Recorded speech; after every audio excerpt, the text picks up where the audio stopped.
Matapos ang sunod-sunod na airstrike, matinding ground battle sa Gaza naman ang pinangangambahan dahil sa nakatakdang pagpapalawig ng target military operation ng Israel. At live mula sa Cairo, Egypt, nakatutok si Rafi Tima. Rafi?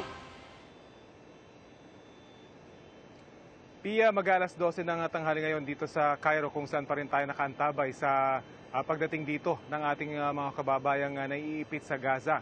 At sa ika-22 araw nga mula nang umatake ang grupong Hamas sa Israel, lalo pang tumindi yung pambobomba ng Israeli Defense Force o IDF sa Gaza Strip. Posibleng paghahanda na raw ito para sa full-scale ground invasion ng Israel. Sa ngayon ay targeted na operasyon pa nga lang ang ginagawa ng IDF Special Forces sa Gaza. Ito ngayon ang inaalala ng ating mga kababayang patuloy na naiipit sa gulo. Kung makakaalis ba sila o hindi bago tuloy ang pumasok ang puwersa ng Israel sa Gaza Strip.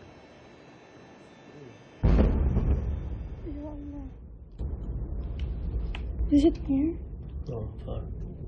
Pinalalakas na lang daw ng Pinay sa Gaza na si Diana at kanyang asawa ang loob ng isa't isa habang nagtatago sa mga bombang patuloy na pinakakawala ng Israel sa Gaza. Kabilang sila Diana sa mga naghihintay lumikas.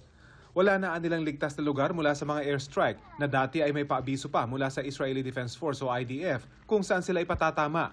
Nagugulat na lang daw ang mga sibilyan na may sumasabog sa kanilang paligid.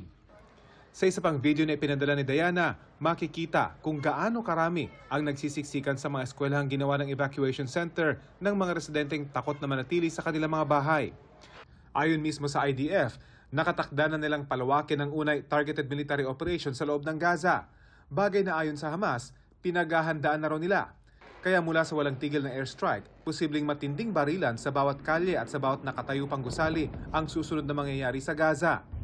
Ito ang ikinababahala maging ng Amerika na numero 1 taga-suporta ng Israel.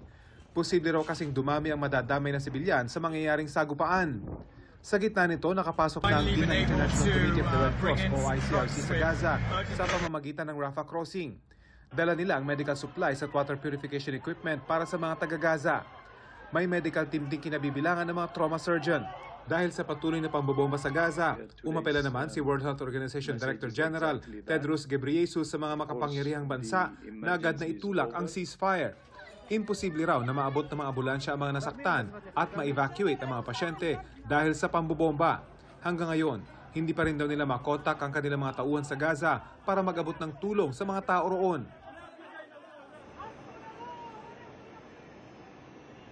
Hindi na nga raw mapipigilan Pia yung inaasahang ground operation ng Israeli Defense Forces kaya kung sa ngayon malala na yung sitwasyon sa Gaza, titindi pa raw yan sa mga susunod na araw at linggo dahil ang nais ng Israel pulbusin yung Hamas para hindi na raw nila maulit yung ginawa nilang pag-atake noong October 7.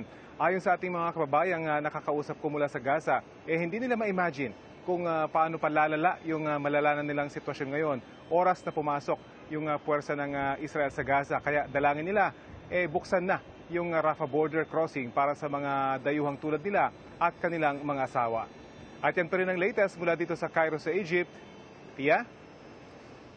Maraming salamat, Rafi Tima. Mga kapuso, patuloy na tumutok sa mga balita. Mag-subscribe sa GMA Integrated News sa YouTube. Sa mga kapuso abroad, samahan nyo kami sa GMA Pinoy TV at sa www.gmanews.tv.